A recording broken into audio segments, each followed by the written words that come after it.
subject is back there against the wall, and it's also with our experts, whom I'll introduce in a moment. There's a brochure, if you haven't got it already, that talks about tonight's activities that's useful. Part of tonight is going to include short presentations on topics that we think may be of interest. And if you open up the brochure, you'll see those in the center. We've got a topic on the reactor oversight process. This is where our plant resident inspectors talk about their day-to-day work at the plant to oversee safety. We've got a topic on tritium and environmental monitoring. What does the NRC do to monitor and measure effluents into the environment? We also got a topic on decommissioning. As the Palisades plant has announced its intention to close, the NRC will be looking to its decommissioning process to manage its oversight going forward. So those presentations will happen in the room behind you, and I'll make a short announcement once it's time so that people know they can move out this door and into the next room where our speakers will talk. When the presentation is done, then the speakers will come back into this room and be available to answer your questions, talk with you one-on-one. Unlike a moderated Q&A format that we hope will enable a little bit better dialogue among people. So you can attend each session or only those that you're interested in.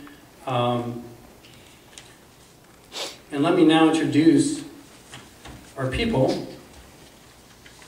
As I mentioned, we got experts on decommissioning, radiation protection, environmental monitoring, spent fuel, and day-to-day plant safety. So, if you wouldn't mind raising your hand when I call out your name. Eric Duncan. Right here. Eric is a branch chief with oversight of the Palisades plant from the region. We've got Jenny Rankin. Jenny is behind us here. She's a project manager at NRC headquarters. She's dealing with licensing the plant. Vika Midling and Prema Chandrathil are public affairs officers at the NRC. Julie Betcher and Kevin Pusateri are the resident inspectors who are stationed at the plant and responsible for daily inspection and oversight. John Cassidy and Val Myers are radiation protection experts, environmental monitoring experts. Rex Edwards and Ted Carter are decommissioning experts and spent fuel experts. So we've got name tags on. You don't have to memorize that. There's no quiz. We've got the name tags to help you.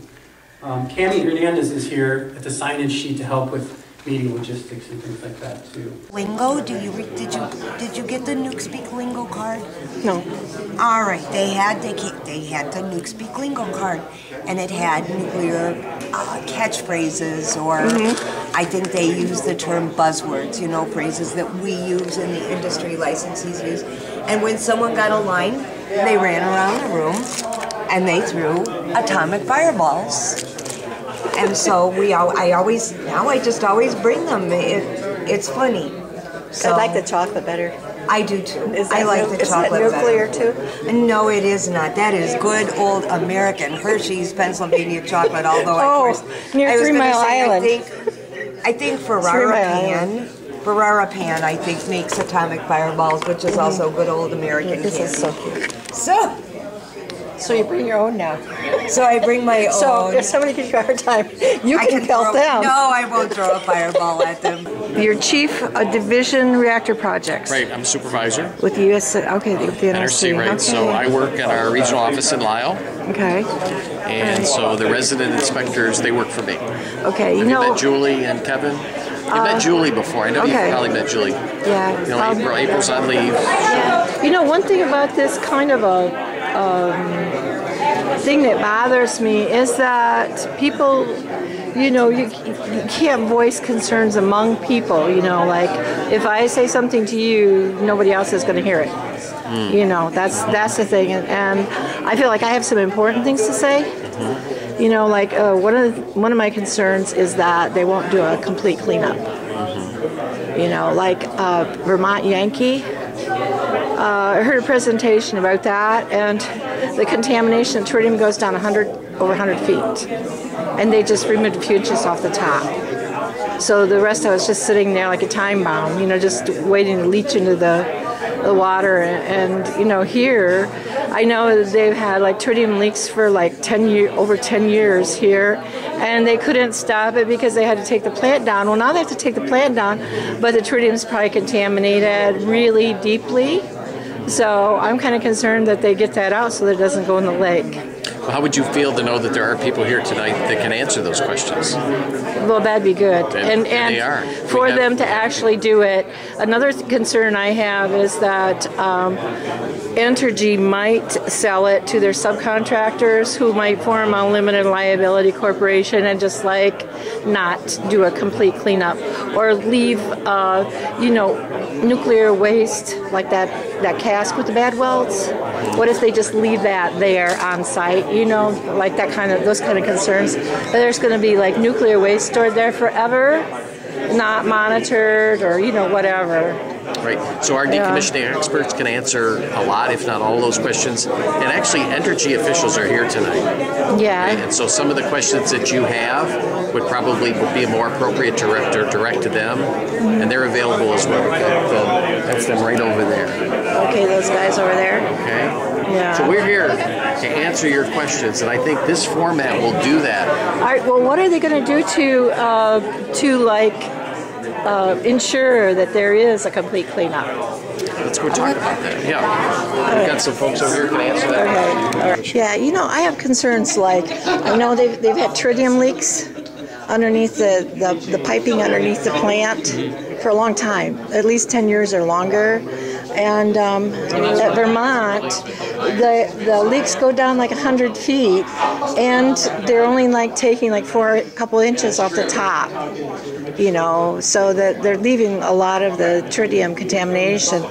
And my concern is that they're going to just let it just seep into the lake over time, which will like increase as time goes on the tritium into the lake, which will, you know, eventually contaminate it more and more.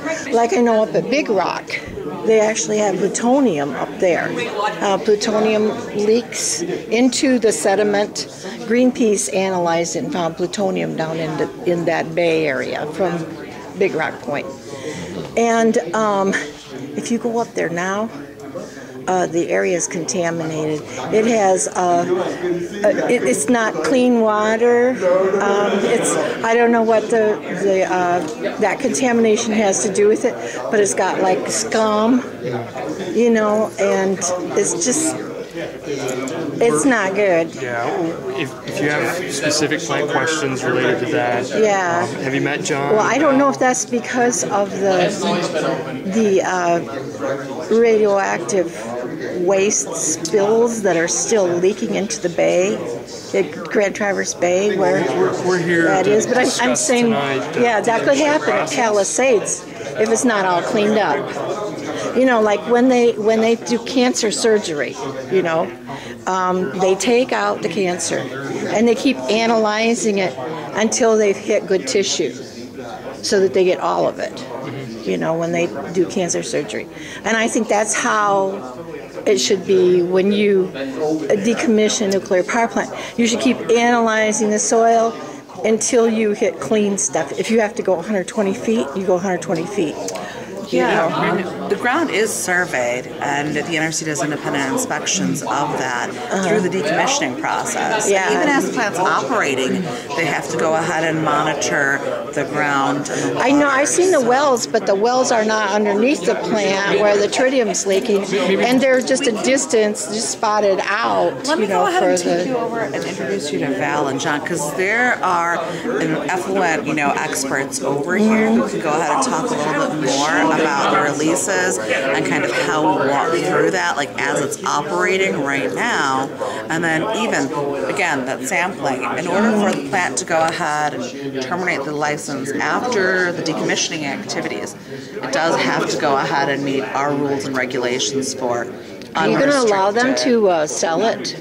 I mean, Yankee, that's another thing that they do, is they'll take their plant, like when Consumers Energy said they're going to do this for relicensing. Well, then they sold it to Entergy, who never did those things, you know. And they just brushed it, they swept it under the rug.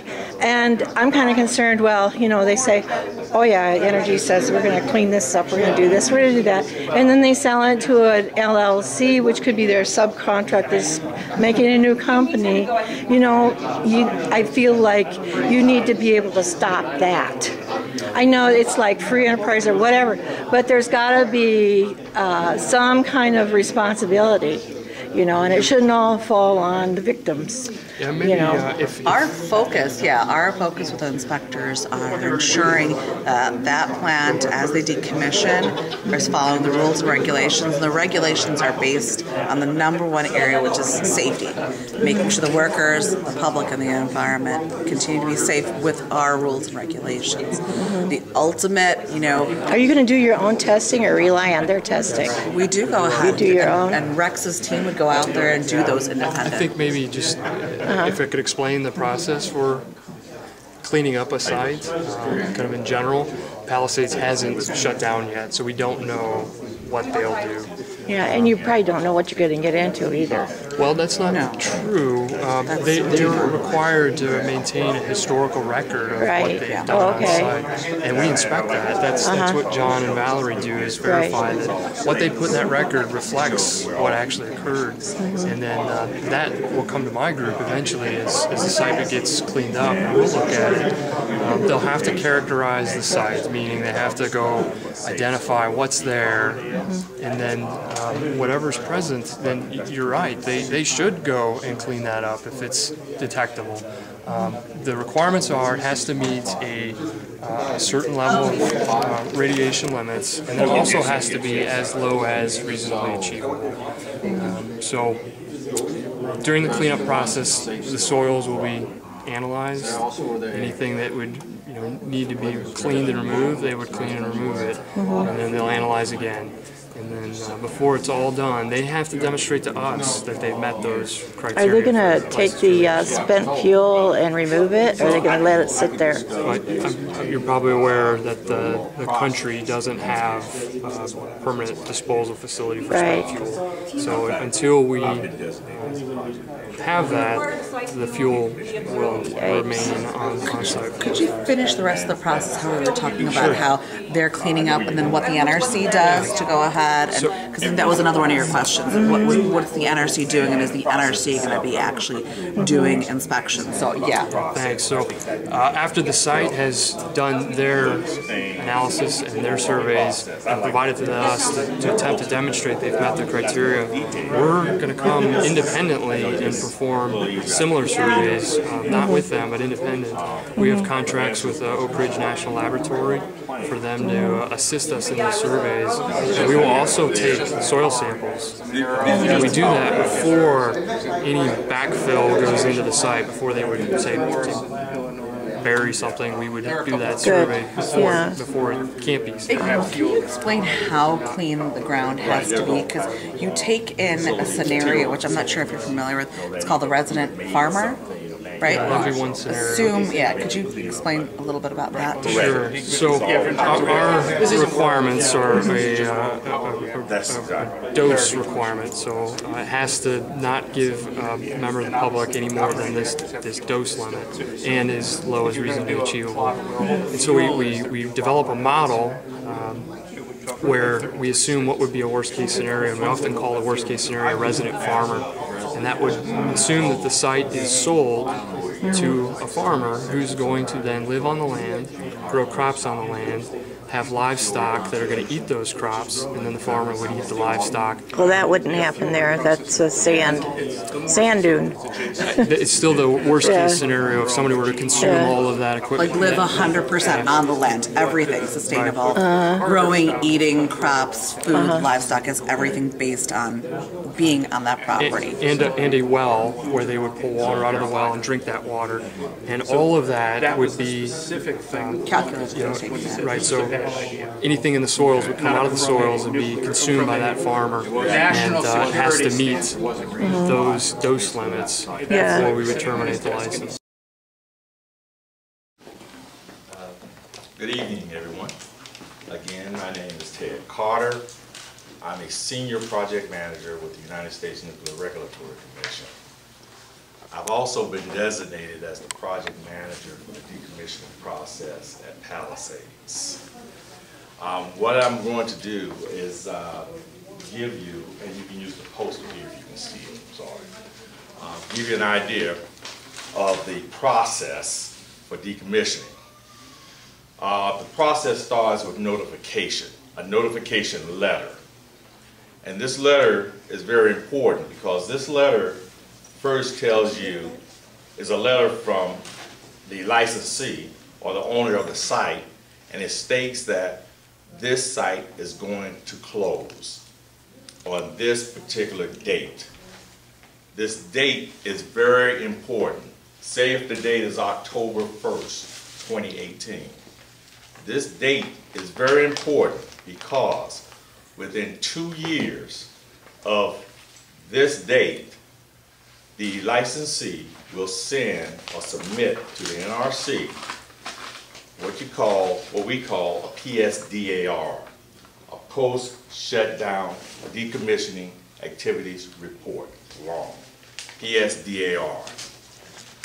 This document is important, very important, because this document will give you or will have in it the decommissioning plan, the plan for decommissioning.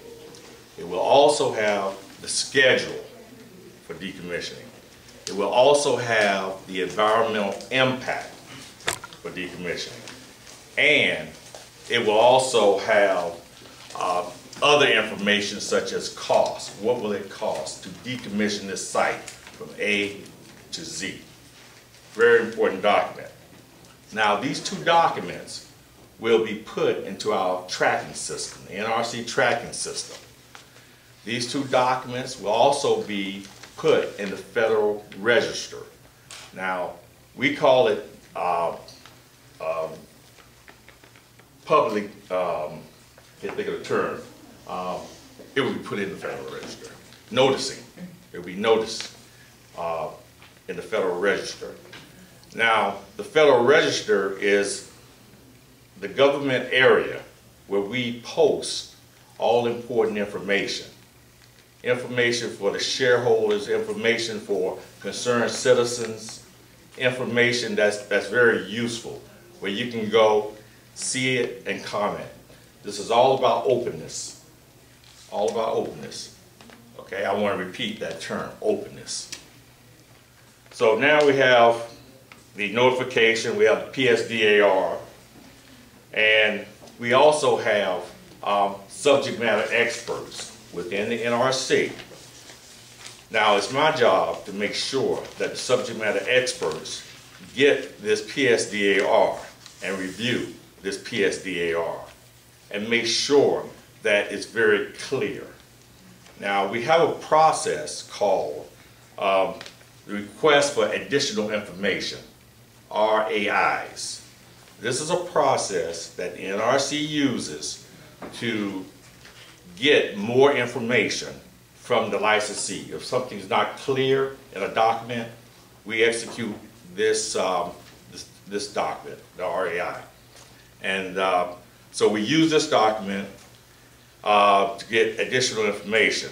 Now, this may go back and forth with the licensee, the information. But until we know it's clear, we will not take action on it. Now, we have the PSDAR. Now, there's three strategies to decommissioning a site. Three strategies. Let me have a drink of water here, I'm getting dry.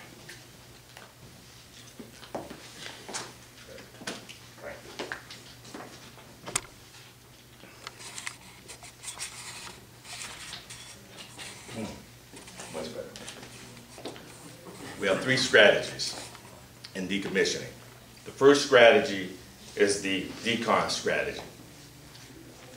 It's immediately we try to, or the licensee will try to put the site in a safe and stable condition and go directly to license termination. That's decon. The next strategy is safe store, where the licensee will take the same components, the structures, the systems, or equipment, and will defer the dismantlement of these systems until a later date. This gives time for this equipment, for the radioactivity to decay. So it's based on time, and then it goes into license termination.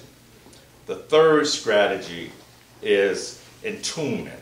Now, I will say, with the third strategy, the NRC licensees have never used this strategy.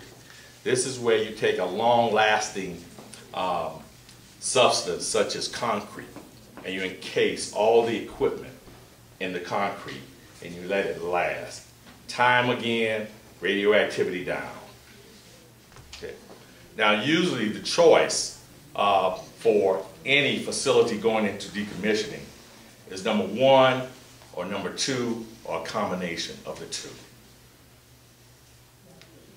So now the key is to make the facility safe and stable, put it in a safe and stable condition.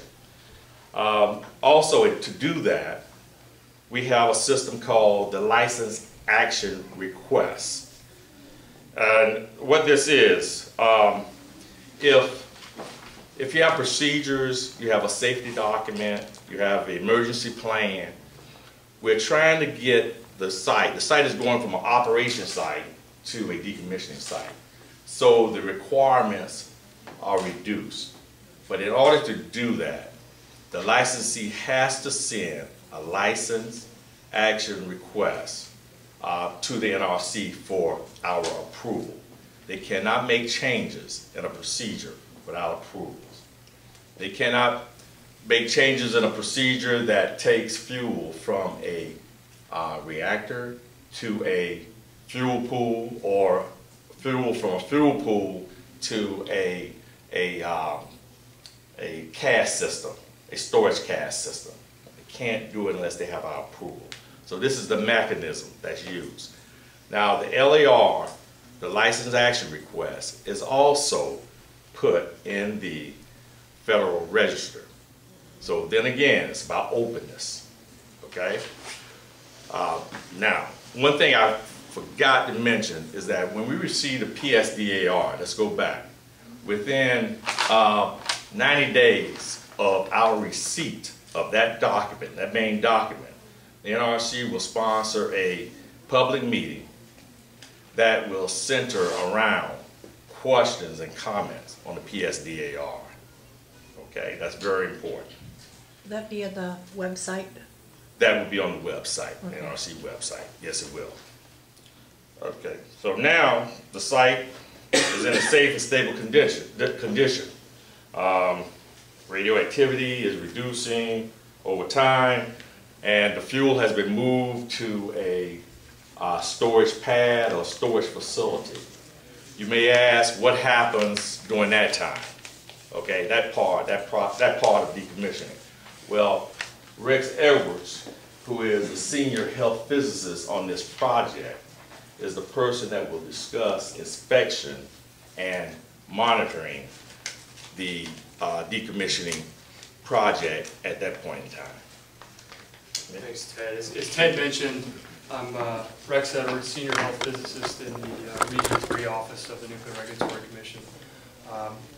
Throughout decommissioning, and for as long as there is a license at that site, the NRC will be conducting inspections. They won't end so long as there's a license there, and will periodically be there. If you listen to Julie Betcher, the acting senior resident right now, you may have heard her mention that there'll be a transition period in the inspection program. That transition period takes 6 months to a year, where the inspection activities will be moved from the on-site office to my office, and then my team and I will be responsible for inspecting and the oversight of the Palisades plant for decommissioning. The focus is on safety of the decommissioning process and the safe storage of fuel. So we will tailor our inspections to those specific activities. I'll add a little bit to what Ted said about the license amendments request process. There are things that the station can do some changes that they can make if they follow a regulatory process that don't require our approval. Through this transition period, there's a lot of changes, and that's a focus that we have on those programs that are important to the safety commissioning of the plant, and that's what we'll be looking at and focusing on. But throughout the decommissioning phase, and for as long as there's a license, including spent fuel stored on that site, we'll conduct safety and security inspections of the facility. With that, Go back to me. Thank you.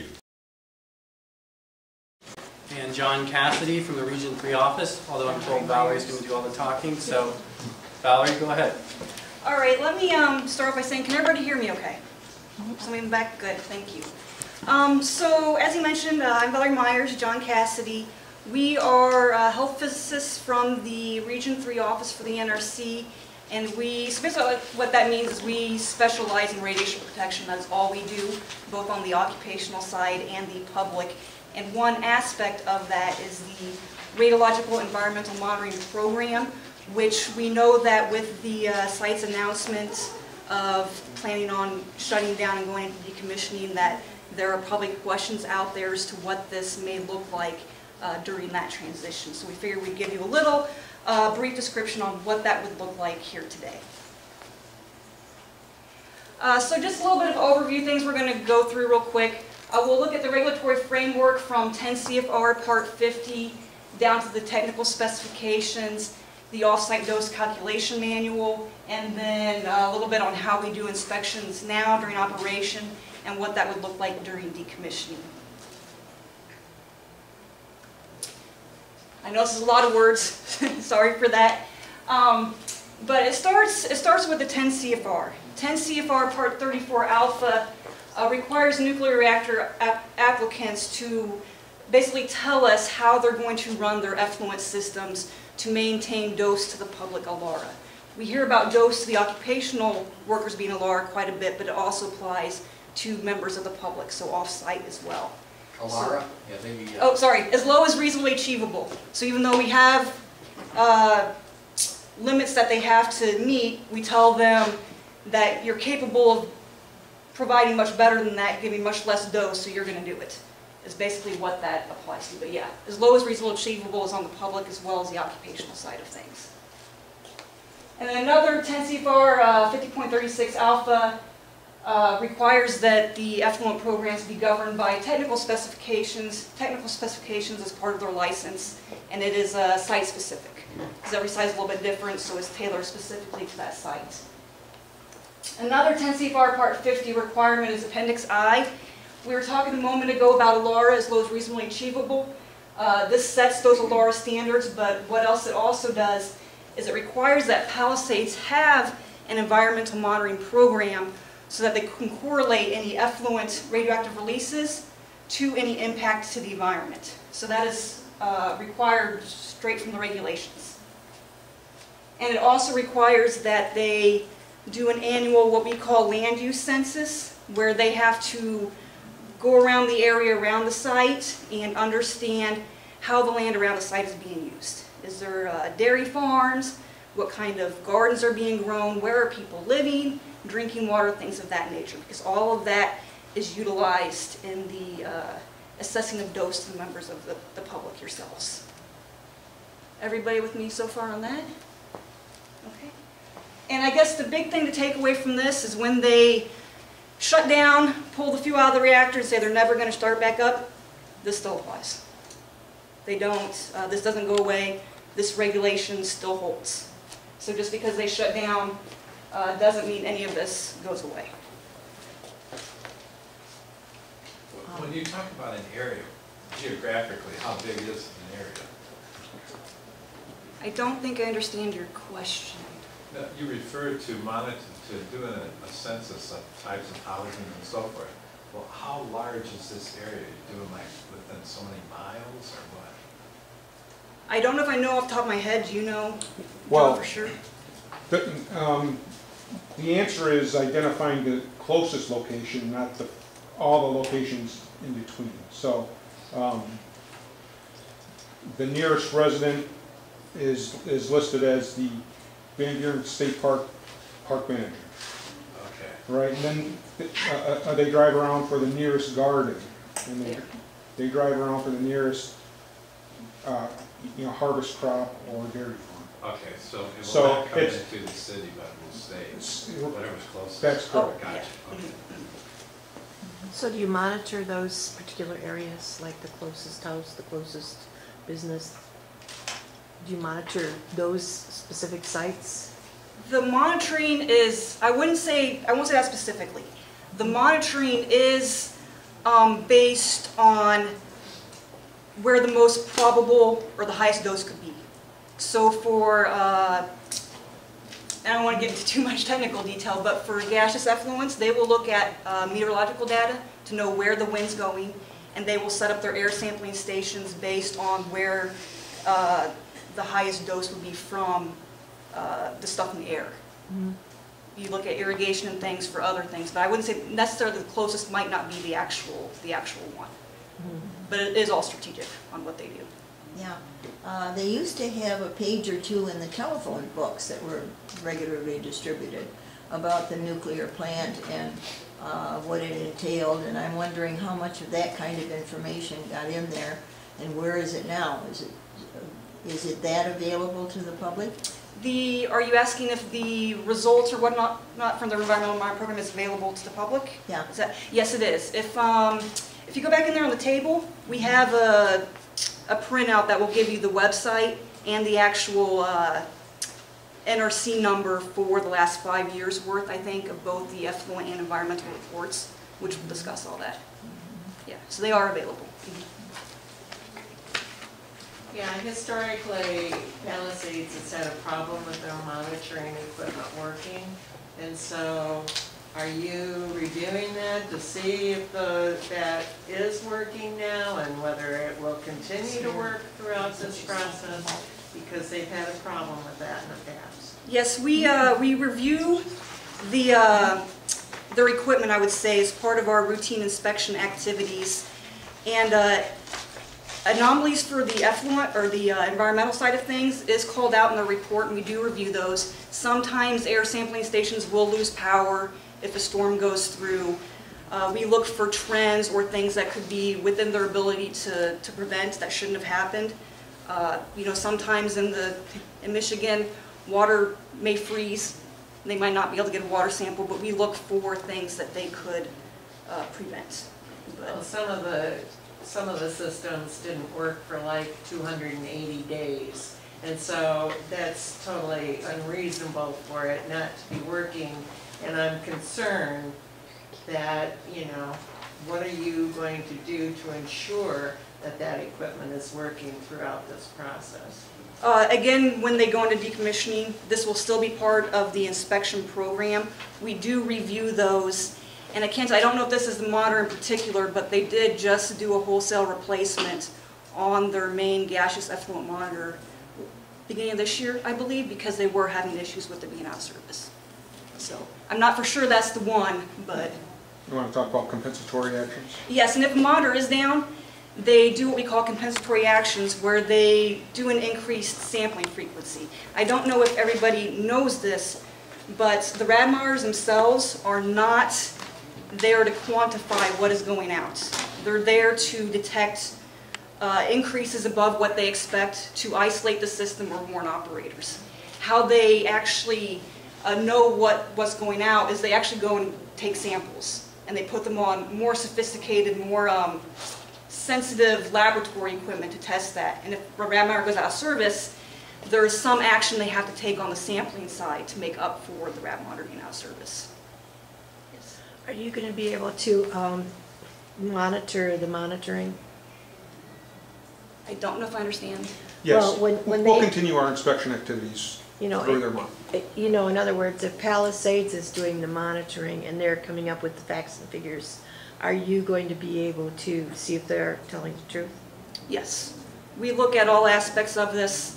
We are out in the field with them, watching them take samples, watching them package them for the lab. They use a third-party laboratory to do the actual analysis. Okay. And Is that lab analysis. honorable? I mean, are they going to be bought out by some interest, or are they really going to be honest about their sampling analysis? They have to be part of a quality assurance program, which we require to verify that, where they get tested by another entity, where they're basically given samples that they don't know what they read, and they have to be able to show that they can do that.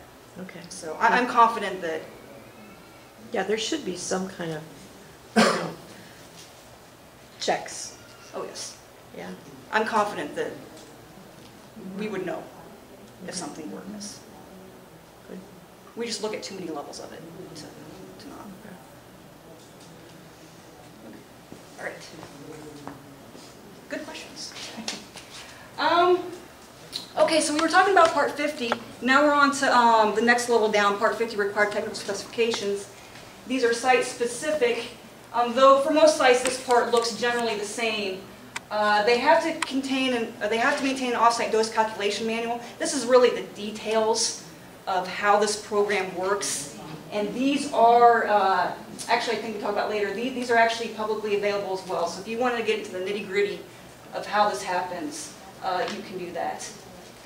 They are allowed to make changes to their ODCM, but it has to go through a rigorous review to make sure it doesn't reduce the effectiveness of the program. An example for this is if a dairy farm comes into business within 5 miles of the site, they would add milk sampling to their program. So we allow them to make changes to their ODCM so that fluctuations in how the land is used, how meteorology happens, they're able to do the right thing without having to do a license amendment request on that. And again, the technical specifications actually require them to submit the annual report we've been talking about. And again, on the table in the other room, there is information on how to get to all the annual reports. And like I discussed earlier, the ODCM is also publicly available. And again, these technical specifications will still apply during decommissioning. So all of that information will still be available. We talked about the off-site dose calculation manual a little bit. Guidance on this, if you want to look for the guidance on this, New Reg 1301 is the appropriate one for PWRs. It gives them the outline for how their off-site dose calculation manual should work. So there is definitely detailed guidance out there on what that should look like. It goes over both the effluent controls and the environmental monitoring. For effluent, it talks about how they calculate dose. Sample collection, we talked about comp samples for rad monitor to be out of service. All of that will be in there. It will tell you exactly if this rad monitor goes out of service, you got to sample this system at this frequency, analyze for these things. It goes into that detail on all of those. And it also goes through alarm set points for the rad monitors. And then in the environmental monitoring program, it will tell you where they're sampling, what media they're sampling. Is it water, soil, air samples, things of that nature. All those locations will tell you how often they're sampling, and it'll tell you what they're sampling for. Is it, I don't want to get into too much technical detail, but different types of radioisotopes. And it will also tell them how hard they have to look for these. Any type of analytical instrumentation cannot read down to 0, so we tell them how low they have to be able to look to find this stuff.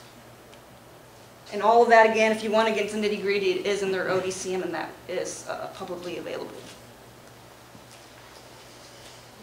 Everybody still with me so far? Okay. So inspections. Again, John and I, we're doing the environmental inspections during operation here. And this is governed by Inspection Manual Chapter 2515 for the operations phase, the operating reactors. We look at all the effluent environmental controls through these 2 inspection procedures, 71124.06 and 71124.07, which looks at the effluents, and then the environmental monitoring piece of it, the REMP program. And we do a bit of everything. We do documentation review, but we're also out in the field observing all of this. For the documentation, we talked about them being able to make changes to their ODCM. We will review those to make sure that the review on it was adequate and they didn't reduce the effectiveness of their program. And again, we will be out in the field as well. So during decommissioning, things will change a little bit. Decommissioning is governed by a different inspection manual, chapter 2561 for decommissioning.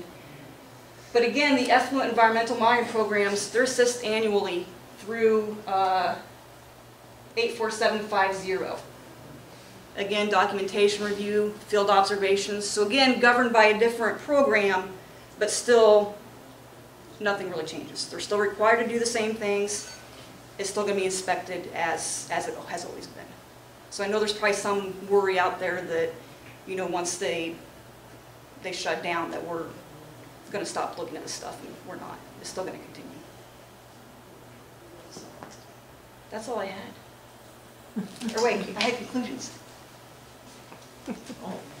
So same regulatory framework as we went through, and same inspection routine. So really, I would expect things are going to change. As time goes on, you know, I would expect that the ODCM is always being updated based on plant conditions, and that will change. But again, we review those as we always have to make sure that they're still adequate. So.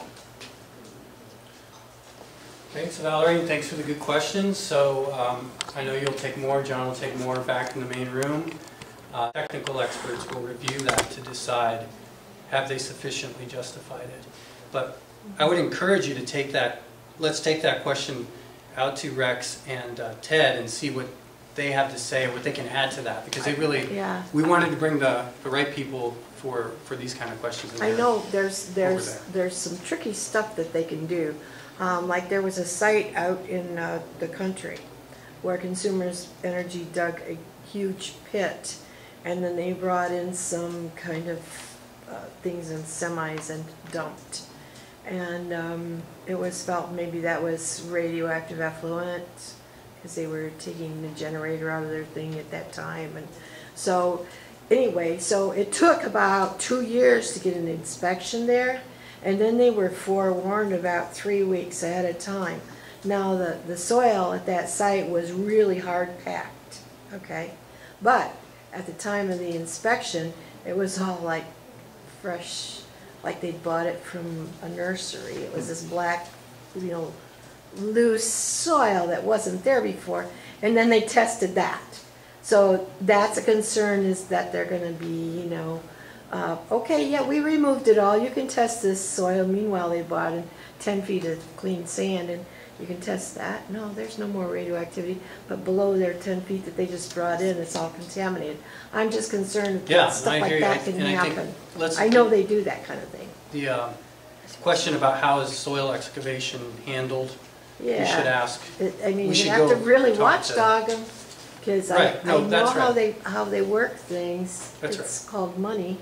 They're going to try and get away with as much, honestly. I mean, the NRC is going to do careful technical reviews of that decommissioning plan when it's submitted. But I don't take my word for it. Again, I think talking to Rex and Ted would be a good idea. Yeah. So you two are here just to give the presentation, or are you going to be assigned to Palisades? I'm currently assigned to Palisades. John had it before me. I took it over a couple years ago. So. Okay. And are you then going to be rotated out every 7 years like the resident inspectors are, or what's the situation? Are you here for the duration, or are you what's the situation there? There's currently, when they go into decommissioning, the oversight of that will go to a different branch. It's actually Rex's branch that does the RP inspections on the decommissioning sites. Okay, so you were just here to give us a presentation. No, I've been inspecting. I inspect Palisades. I inspect lots of sites. We're based out of the regional office. Yeah, we were just there 2 weeks ago, actually. We're out at each site several times a year to do these inspections. So yeah, I'm not just here to give a presentation. I've been inspecting Palisades for a while now. Are these inspections random? I'm going to say yes and no to that. Our inspections are pre-planned. They do not know exactly what I'm looking at. They don't dictate what I look at. We do what we call smart sampling with that, and that we'll do inspection prep to determine what areas we think there could be vulnerabilities in and look at those, but they do not know what that's going to be. I will admit we do We do schedule these because it's also important that when we're doing this effluent environmental monitoring program inspection, it kind of helps for the person that runs this program to be there that week. If they're not, it's not going to be a good inspection. So how could you not catch when monitoring equipment's not working for months at a time? It's not that we don't catch it. We verify that they do the compensatory actions that they're required to do. And we verify that during the inspections. I'm supposed to feel good about that, huh? No, a brand motor being out of service, if I don't know the details on it, for 200 some days, that should not happen. Thank you. It shouldn't. Now, I will tell you, like recently, like in the next annual report, you're going to probably see that this Radmar that they just swapped out was out of service greater than 30 days, so it's going to be in their annual report. They were doing a wholesale replacement on it. So I don't want to beat them up on having some out a little longer to replace it. This isn't the first time, is my point. Yeah, I've gone back and found the reports. This has gone on a lot here. And if you're inspecting that, if you're coming in and looking at that stuff, how are they getting away? How is this going on for this length of time with nothing being done and no action? How should we have confidence in the NRC when we can go and see the reports where this equipment's not been working and nothing's happened to change that, is my point. And I guess what I would say to that is we don't rely solely on that equipment. There's several barriers in there. We verify that the other barriers that have to be in place when that fails are in fact in place on that. So. But it's my air that I breathe. I live in this area. Yeah. I understand. All right, thanks, Valerie, and thanks everyone. Again, the meeting is still going on. If you want to talk to Valerie or Rex or Ted, please do that. Please take advantage of the time. Question about the decommissioning. Now, from my understanding, the money pool that was supposed to be for decommissioning has been kind of tapped, and it's not as much as they might need to do decommissioning. What's going to happen when they run out of money to do the decommissioning? Decommissioning fund is reported to us every 2 years when the plant's operating, and you know, if there were shortfalls in the fund, the site would have to explain how they're going to make that up. It's important to know that the fund itself, the requirements are that they have assurance that the fund will be have a value that's enough to complete decommissioning when it's time to do decommissioning. So you won't compromise it? You won't say, well, you know, you don't have to do this, or because you can't, there's no money, or... The fund can only be used for legitimate decommissioning expenses. So any other use of that would be improper. I'm an engineer. I don't review the financial side of things. We have economists in headquarters that do that review for us. But legally, the site cannot use that money for anything. I heard they already have. I heard they already have. And if you have information, the NRC is certainly interested in knowing what that is, and we can have a process to review and evaluate that. But I'm not aware of anything that was improperly done with the fund. Yeah, I've heard that those records are all publicly available. You can pull all of those submittals and see for yourself what the dollars were. Now, if they do have a shortfall and they need like $10 million more, they're going to like charge their ratepayers? There's multiple ways that they could make up for any inadequacies. Most of those are financial instruments, letters of credit, parent guarantee. The regulations kind of give some guidance. Well, there's regulatory guidance that explains kind of options that they would have. Again, that's not my area of expertise, and we would refer that to an economist in our headquarters office. So what happens? Do they have to get a license from you guys to oversight to decommission? What happens if they sell the company? Well, there's a process for that too, and they have to meet the requirements to transfer the license. The NRC has to approve that. And if all the requirements were met, then the license could be transferred. The new owner of that license takes on full liability for decommissioning. So they are now held responsible for the decommissioning. What if they're a limited liability corporation, though? wouldn't matter. They're still liable for it. The decommissioning fund is held in a trust. So the company doesn't manage that fund. Some independent party has responsibility for the management of it, and withdrawals can't be made without their approval. And that, again, the approval would be for legitimate decommissioning expenses. The NRC is also the beneficiary of that trust. So if there were some reason why the decommissioning wasn't occurring by that entity, the NRC can direct that decommissioning be done and use those funds. Are there any safeguards to stop from selling a nuclear power plant to a foreign entity?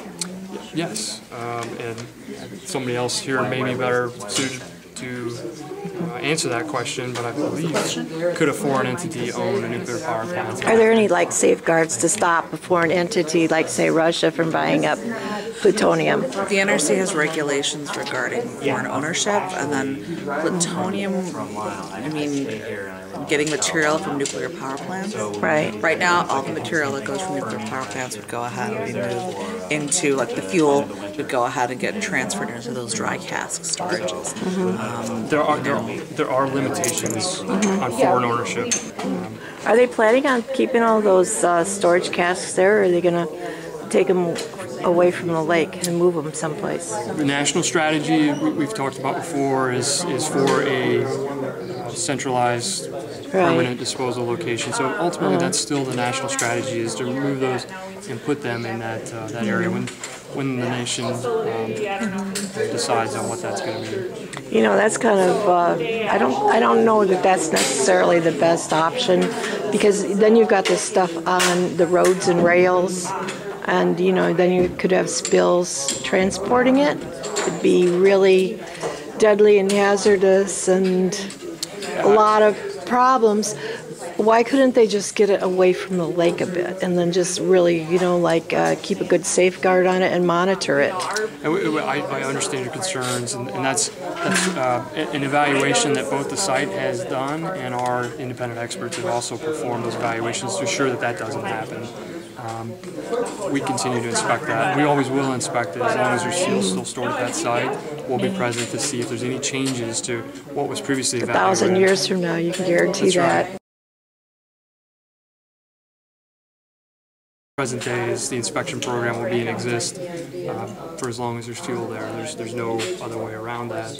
And then your concerns about shipping, transportation, we share those concerns. And Yeah, that's they're why we license those. I think they're doing shipment now from Canada to Savannah. Is it or North Georgia or North Carolina or someplace for reprocessing? Radioactive material is shipped across the country all the time. It's happening presently. That type of container, that package, is licensed and approved by the NRC, and we work with our. Well, it's Canadian. It's coming from Canada. It would still have to be an approved design that would be allowed on our public roads. When you talk about radioactive material, you mean all sorts of radiopharmaceuticals. There's also construction, material that's used. I think this is more high-level radioactive waste. That's a we regulate concern. all those MOX, things. Mixed oxide, that MOX fuels. That's a real big concern. What happens with that stuff when that's shipped around? The requirement, their transportation requirements, some the NRC, the Department of Transportation also. So it is highly. It's happened though. There have been spills and radioactive. In New Mexico, Arizona, there's been a couple of them out there on the roads. Are you? Yeah, in the past. Are you aware of any? Yeah, there was. Not of semi tips over, semi accidents. But radioactive fuel, radioactive material. I mean, probably there may be other than our jurisdiction that we're aware of. Yeah. Yeah, it happened. It happened. It was out on a highway, maybe dealing with Los Alamos or something out there. Transporting stuff out on the road, and there was a semi accident. Yeah, DOE. So that's a different type. That's a DOE jurisdiction stuff. that's different. Yeah, so that's why we're not familiar. Sorry. Yeah. The shipping requirements are commensurate with the risk. So the higher risk, the more stringent the requirements are. Spent fuel would be among the highest requirements because of the risk. So those packages are packages is kind of a general term we use for a shipping container. It's highly robust to take a variety of accidents. Okay. All right.